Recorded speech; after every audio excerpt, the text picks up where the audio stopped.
할렐루야. 9월 22일 화요일입니다.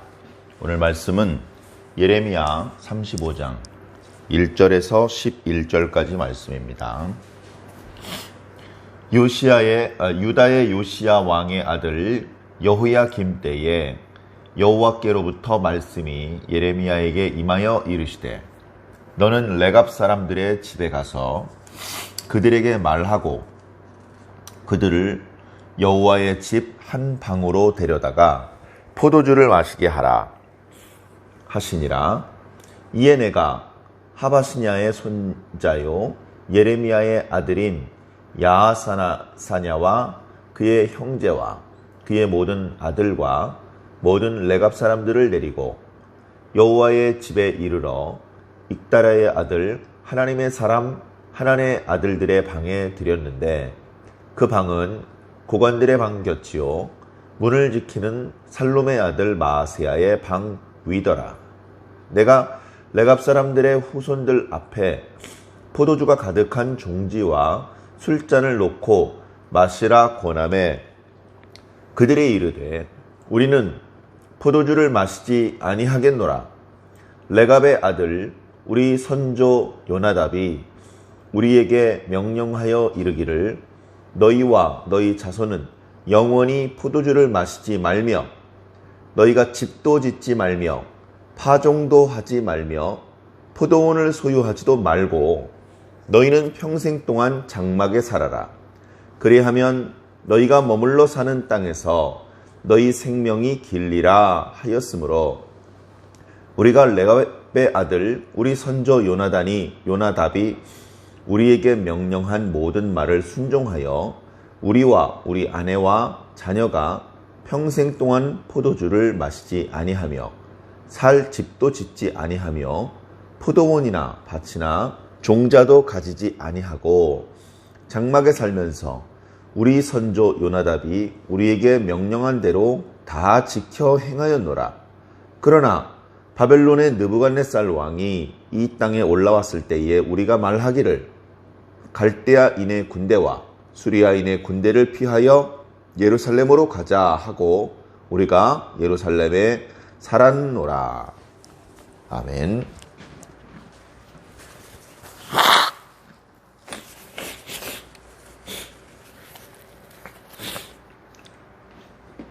이제 9월도 중순을 지나서 하순으로 가고 있습니다. 그리고 다음 주 중에는 추석 명절이 있는데요. 그래서 날씨는 맑고 화창하며 주변에 보면 오곡백과가 익어가고 있습니다. 물론 코로나19의 영향으로 올해는 명절이 되어도 가족들을 만나러 멀리 이렇게 찾아가거나 하지 못하는 그런 때이기는 합니다. 그러나 꼭 전화통화도 하고 우리가 할 수 있는 도리를 다 하면서 지혜롭게 건강하게 명절을 보내시면 좋겠다, 그런 말씀을 먼저 드립니다. 예레미야 말씀은 이제 35장으로 접어들었습니다. 예레미야 말씀은 이제 52장까지 제법 그 분량이 많은데요. 대부분의 예레미야서의 말씀은 하나님께서 주신 말씀을 받아서 증거한 부분이 대부분입니다. 하나님의 말씀을 받아서 선포하는 그런 내용들이 이제 대부분이죠. 그러니까 이제 계속해서 하나님의 말씀이 기록이 되고 있습니다. 중간에 이런 사건, 저런 사람, 그런 이야기가 나오기보다는 주로 하나님과 예레미야 사이의 대화, 기도, 또 하나님께서 주시는 말씀, 그런 것들이 이제 주된 내용이 되다가 중간에 이제 예레미야의 개인적인 일, 예레미야가 어디에서 누구를 만났다, 어디에서 예언을 했다, 어디로 가는 길이었다. 이제 물론 예레미야가 하나님의 명에 따라서 움직이면서 하나님의 말씀을 전하는 사람이었지만, 뭔가 다양한 그런 사건과 사건 속에서 하나님의 말씀이 임하는 그런 모습들이 나타나고 있습니다. 그래서 그것이 비록 완전히 시대순으로 이렇게 정리가 되어 있는 것은 아니지만 그 말씀을 읽으면서 교훈을 받고 지혜를 얻는 오늘날 성도들에게는 매우 유익하게 그렇게 이제 말씀이 진행되고 있습니다. 오늘 주시는 말씀도 이렇게 읽어보면 여호야김 때에 하나님의 말씀이 임했던 그런 어떤 일들을 기록하고 있습니다. 이 말씀을 보면 우리가 4장까지는 시드기야 왕의 시대에 하나님의 말씀이 임했던 것들에 대해서 시드기야 왕이 다스리기 시작할 때, 시드기야 왕 4년에, 시드기야 왕 10년에 그런 때 하나님께서 말씀을 주셨던 것들이 기록되다가 지금 다시 시대를 거슬러 올라가서 여호야김 때, 그때 이야기로 이제 거슬러 올라가고 있습니다. 물론 시대는 좀 달라지고 있지만 공통 분모가 있죠. 바벨론이 쳐들어오고 있다는 겁니다. 바벨론이 쳐들어오고 있고요. 유다 한 나라만을 무너뜨리기 위해서 오는 것은 아닙니다. 워낙 강대국이기 때문에 마치 비가 많이 와서 강물이 범람하면 점점점 그 수위를 넘쳐서 옆으로 그 물의 세력이 넘치는 것처럼 그 주변에 강한 나라든 약한 나라든 가까이 있는 나라든 먼 나라든 그냥 차례대로 집어삼키는 그런 분위기 가운데 있던 것입니다. 그래서 강물이 불어오른 것처럼 바벨론의 세력이 확장되는 과정에 이제 곧 그 세력이 유다에게까지 미칠 것 같은 그런 일촉즉발의 위기를 느끼게 되는 시대라는 것이죠. 역사적으로도 바벨론이 3번 정도 예루살렘을 침공을 합니다. 여호야김 때도 침공을 했고요. 여호야긴 때도 침공을 했고 또 맨 마지막에 이제 유다가 멸망할 때 침공을 하는 그런 일이 이제 있었습니다. 그때마다 이제 왕이 바뀌고 또 여러 가지로 포로로 끌려가고 기물이 약탈되고 안타까운 일들이 있었는데요. 그것은 하나님의 무능함 때문이 아니고 그들이 하나님의 말씀을 듣지 않고 악을 행하였기 때문입니다. 그래서 하나님도 신나는 것은 아니지만 하나님께서는 그렇게 그들에게 징벌을 하실 수밖에 없었으며 그들이 이방 땅에 있는 동안에 오히려 죄악으로 멍들어 있던 그 땅이 안식을 얻고 우상 숭배자들의 집이 불타면서 공의가 실현되도록 하셨던 것입니다. 그러나 또 한편으로는 하나님의 구원 프로젝트가 중단 없이 가동되는 과정에서 결국 스스로의 능력이 아니고 그렇다고 하나님 앞에 충분히 회개한 것도 아닌 유다 백성들이 다시 유다로 귀환하였으며 결국 그렇게 해서 예수 그리스도께서는 말씀대로 베들레헴에서 태어나실 수 있게 되었던 것입니다. 자, 오늘 말씀에 보면요. 레갑 자손이라는 말이 갑자기 나옵니다. 중간중간에 나오는데요. 사실은 우리가 이스라엘의 역사, 남왕국 유다와 북이스라엘의 역사에 집중하고 있었기 때문에 그 나머지 민족에 대한 관심은 사실 좀 별로 없습니다. 그런데 오늘 이제 말씀에 나오니까요. 간단히 살펴보면 이 레갑 자손들이라는 것은 레갑의 후손들이라는 것인데요. 이 레갑이라는 사람은 겐 족속 사람입니다. 그러니까 겐 족속의 일파가 지금 이스라엘 민족에 섞여서 함께 살고 있는 것이죠. 겐 족속은 누구냐? 이스라엘 백성이 애굽에서 나올 때에 모세의 인도를 따라서 나왔는데 모세가 미디안에 피해 있을 때 모세를 받아주었던 장인어른 이드로가 바로 겐 족속입니다. 구체적인 사실은 성경에 기록되지 않고 있지만 아마 이 겐 족속도 하나님을 믿는 그런 족속이었던 것 같습니다. 그래서 하나님께서 모세를 통해서 하시려는 일에 대해서도 깨닫고 있었고 그 일에 대해서 방해를 하거나 그 일에 대해서 부정적인 평가를 하지 않고 적극적으로 돕고 협조하는 그런 모습을 보여주는 것을 보면 그들도 직간접적으로 여호와 하나님께 대하여 알고 있었던 그런 민족이었던 것 같고 그리고 출애굽했던 이스라엘 민족이 미디안 땅으로 와서 이제 그들만의 출애굽 여정을 이렇게 하고 있을 때에 겐 족속의 일파가 이스라엘 족속에 섞여서 그때부터 이제 겐 족속들이 전체 이스라엘에 비하면 숫자적으로는 그렇게 많지 않지만 그 나름대로 강한 정체성을 가지고 있는 그 족속이 우리가 조상들에게 어렴풋하게 들었던 하나님 여호와가 지금 이제 이스라엘 민족을 인도해주고 계시니 우리는 그 하나님을 따라가겠다. 이제 그런 마음으로 이스라엘 민족에 섞여 들어와서 그런데 이제 그 민족이 이 가문 저 가문에 섞여서 없어진 것이 아니고 그때로부터 지금 거의 1000년이 가까운 시절이 지났는데도 불구하고 지금은 레갑 자손들이라는 이름으로 그 명맥이 뚜렷하게 유지되고 있었던 것입니다. 그리고 말씀 중에 보면 우리는 레갑의 자손 요나답의 후예들이다. 우리의 조상은 요나답이다. 이렇게 표현하고 있습니다. 레갑의 바로 직계 아들은 아니지만 이 요나답은 여호나답이라는 이름으로 성경에 몇 차례 나오는데요. 이 사람은 이제 북이스라엘이 이제 아합에 의해서 영적으로 병들어 있을 때에 하나님께서 예후를 통해서 그것들을 개혁을 하시는데 그 시대에 살았던 사람입니다. 그래서 이 바알 우상 숭배가 얼마나 잘못된 것인지, 그로 말미암아 얼마나 큰 영적인 육적인 손해를 보고 있는 것인지를 깨닫고 하나님께서 개혁하려고 하실 때에 적극적으로 지지하는 그런 모습을 보여주기도 했습니다. 이제 그때로부터 계산을 하더라도 200년이 훨씬 넘는 시간이 흘러서 지금 이제 예레미야 앞에 레갑 자손들이 아직도 있는 것이죠.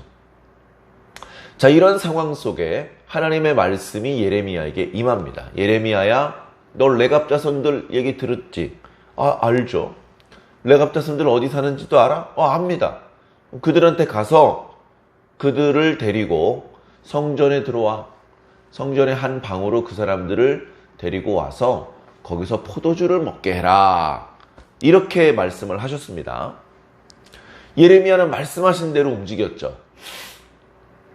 레갑 자손들이 본래 광야 생활을 즐겨 하는데 뒷부분에 설명에 나와 있는 것처럼 지금 전쟁을 피하여서 예루살렘 성 안에 임시로 들어와서 지내고 있습니다.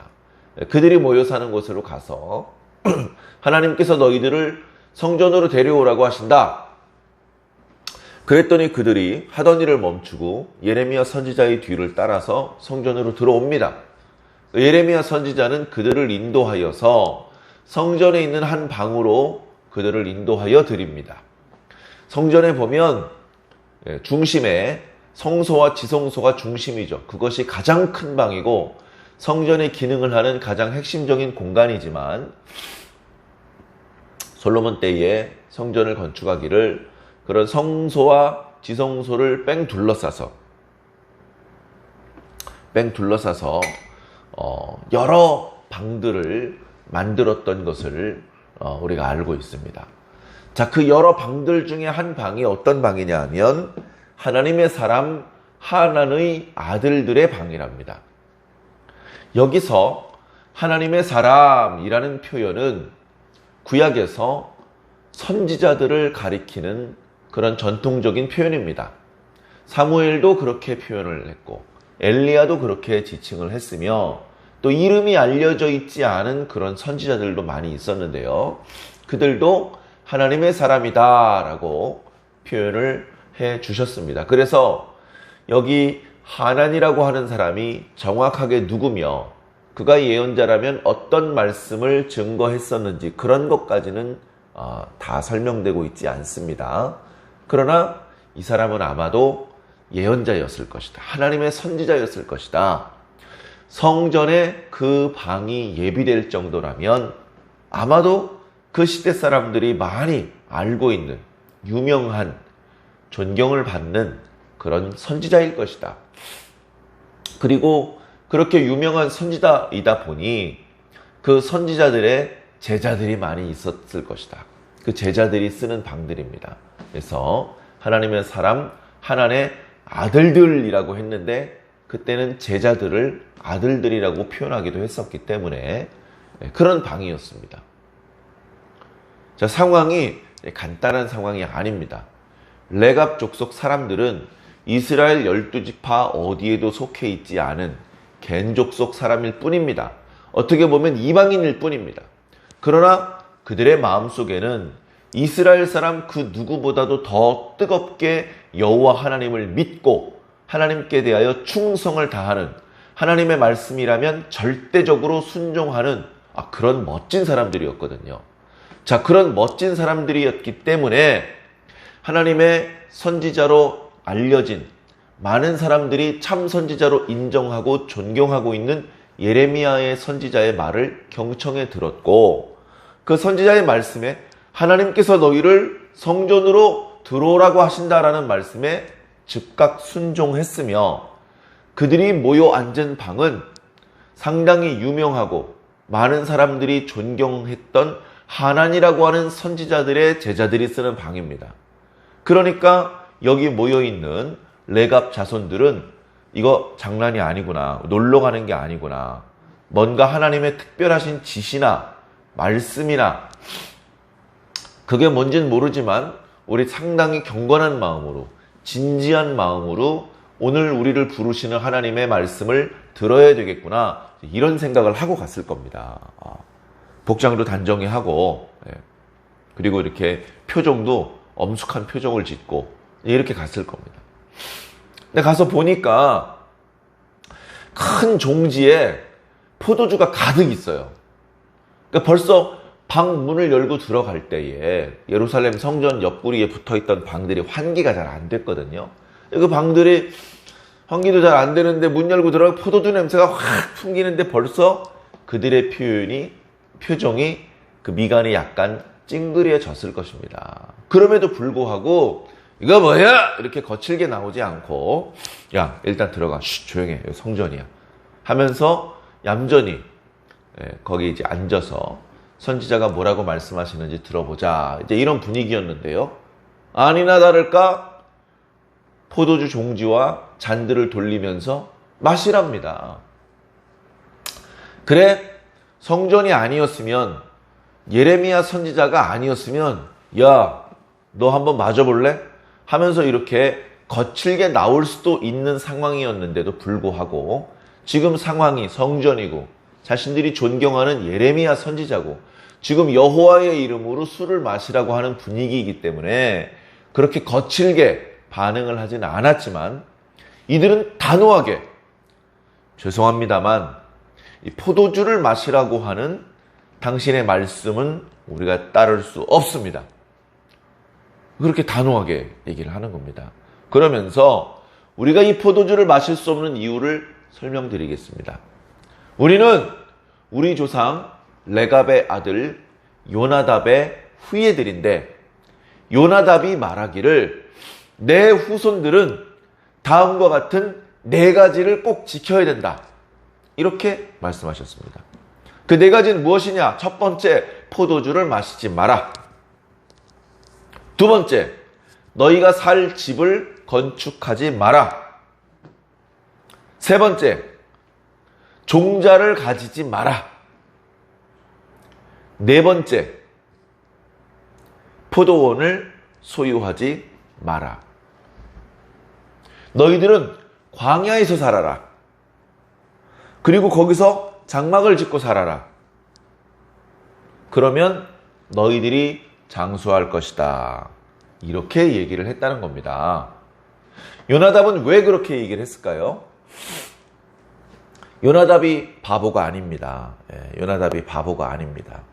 이스라엘 12지파 어느 지파에 소속된 사람은 아니고, 말씀드렸던 것처럼 겐 족속, 이스라엘 사람들의 눈에는 이방인일 뿐이었지만 그도 여호와 하나님을 경외하는 사람이었고, 하나님께서 지혜를 주셔서 주변에 돌아가는 여러 현상들을 보면서 어떻게 사는 것이 지혜로운 것인지 깨달을 수 있는 힘을 주셨던 것입니다. 요나답이 살고 있던 시대에는 바알 종교가 문제였습니다. 여호와를 섬겨야 돼. 여호와께서 주신 말씀 그대로 살아야 돼. 그런데 당시 북이스라엘은 바알 종교를 국교로 삼고 여호와 종교를 금지시켰습니다. 여호와 종교를 퍼뜨리는 선지자들을 잡아 죽였습니다. 곳곳에 바알 종교를 위한 시설을 건축하고 바알 종교를 위한 제사장들에게만 돈을 주었습니다. 그 북이스라엘 사람들 중에도 하나님만을 섬기기 위해서 애쓰는 사람들, 바알에게 무릎 꿇지 않은 7,000명이 있기는 있었지만 그들은 눈에 보이지 않았습니다. 거의 대부분의 북이스라엘에 속한 하나님의 백성들이 우상숭배에 빠졌습니다. 우상숭배에 빠진 결과 그들의 건강이 타격을 받았고 그들의 물질이 타격을 받았고 그들의 영혼이 타격을 받았습니다. 국가적으로도 강성했던 나라가 전쟁에서 패하게 되고 국력이 점점 약해지기 시작했던 바알 종교가 이스라엘에게 준 유익이 하나도 없습니다. 그것을 이제 요나답이 봤죠. 안 되겠다. 농경문화, 정착문화, 우상숭배 문화 이거 멀리해야 된다. 그래서 후손들한테 신신당부를 한 겁니다. 포도주 절대 마시지 마라. 포도주 많이 마시면 지혜롭게 판단을 내릴 수가 없다. 가옥을 건축하면 그 동네가 우상숭배로 물들 때에 쉽게 벗어져 나올 수가 없다. 종자를 소유하고 파종하지 마라. 씨를 뿌리면 그걸 거둘 때까지 그 동네에 살아야 되는데 그 동네가 우상숭배로 물들면 어떻게 도망 나올 거냐. 그 종자가 아까워서 그 동네에 머물러 살다가 너희들의 몸과 마음과 영혼이 박살나버린다. 포도원을 소유하지 말아라. 광야에서 유목생활을 해라. 유목생활.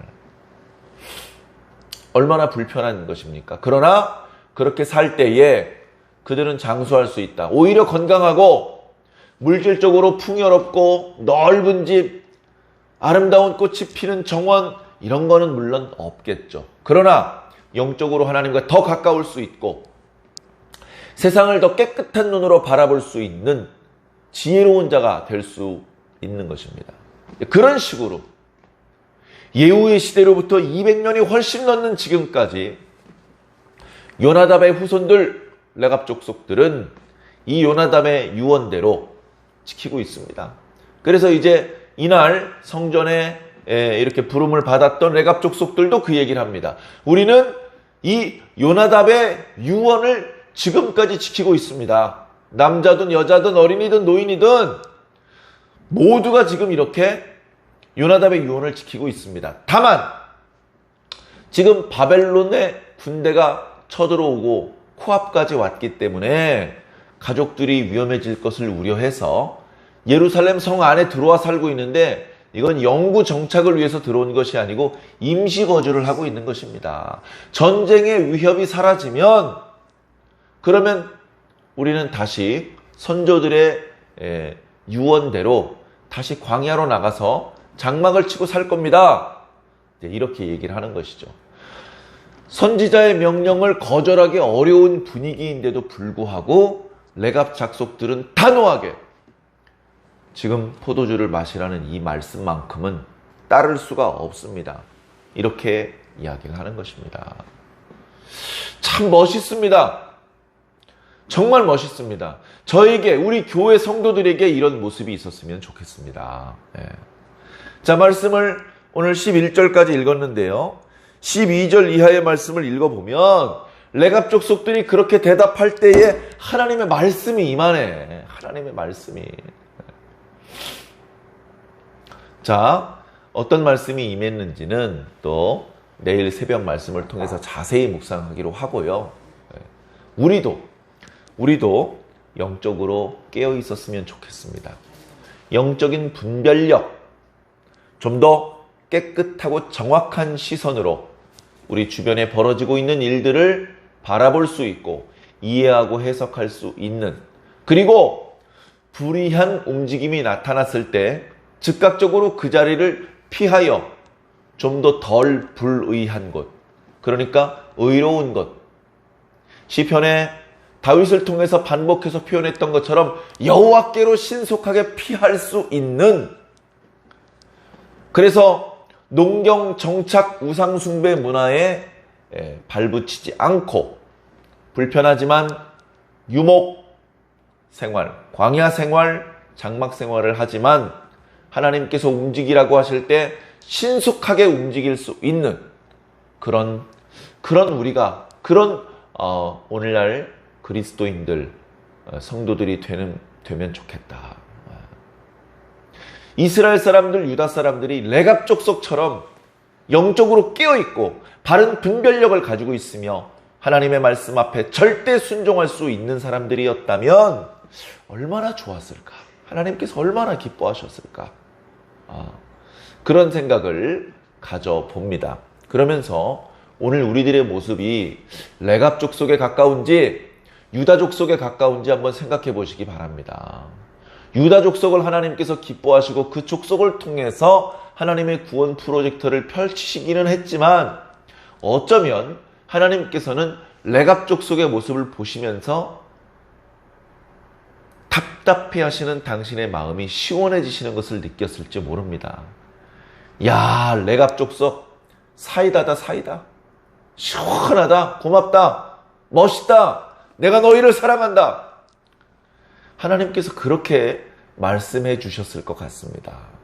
오늘 우리 시대에 우리 성도들 중에 몇이나 하나님께 그런 사랑을 받고 칭찬을 받게 될지 잘 모르겠습니다.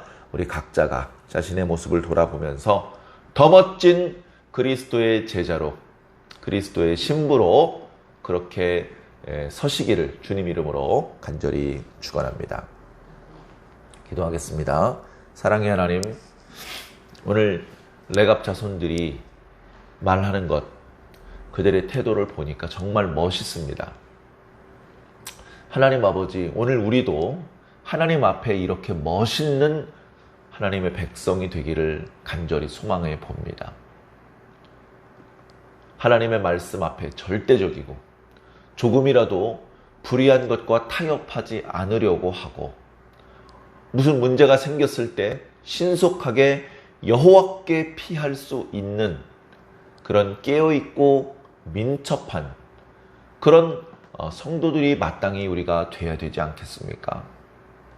하나님의 말씀으로 오늘도 우리를 일깨워 주시고 정결하게 하여 주시며 말씀의 능력과 지혜로 우리를 이끌어 주셔서 하나님 불의와 타협하지 않고 하나님 아버지 당신의 선하시고 기뻐하시고 온전하신 뜻을 온전히 이해하며 그 말씀의 인도만을 받을 수 있도록 주님 오늘도 인도하여 주시옵소서. 하나님 홀로 큰 영광 받아 주옵시기를 살아계신 우리 주 예수 그리스도 이름으로 믿고 기도하옵나이다. 아멘.